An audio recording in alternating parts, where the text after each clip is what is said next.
இலங்கைக்கு தென்கிழக்காக வங்காள விரிகுடா கடற்பரப்புகளில் விருத்தியடைந்த ஆழமான தாளமுக்கமானது இன்று அதிகாலை 4 மணிக்கு மட்டக்களப்பிலிருந்து சுமார் 200 கிலோமீட்டர் தூரத்தில் நிலை கொண்டுள்ளதாக வளிமண்டலவியல் திணைக்களம் எதிர்வு கூறியுள்ளது.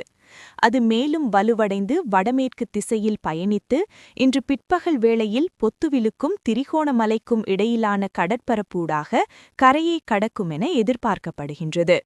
அதன் பாதிப்பு காரணமாக வடக்கு, வடமேல், கிழக்கு, ஊவா, மத்திய மாகாணங்களில் மழை மற்றும் காற்று அதிகரிக்கக்கூடிய சாத்தியம் காணப்படுகின்றது.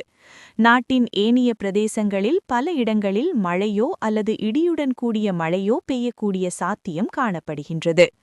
வடக்கு, வடமத்திய மாகாணங்களிலும் மாத்தளை, திரிகோணமலை மற்றும் புத்தளம் மாவட்டங்களின் சில இடங்களில் 100 மில்லிமீட்டர் அளவில் பலத்த மழை பெய்யக்கூடும். அத்துடன் கண்டி, நுவரெலியா மற்றும் மட்டக்களப்பு மாவட்டங்களின் சில இடங்களில் 50-75 கிலோமீட்டர் வேகத்தில் பலத்த காற்று வீசக்கூடும் எனவும் வளிமண்டலவியல் திணைக்களம் குறிப்பிட்டுள்ளது.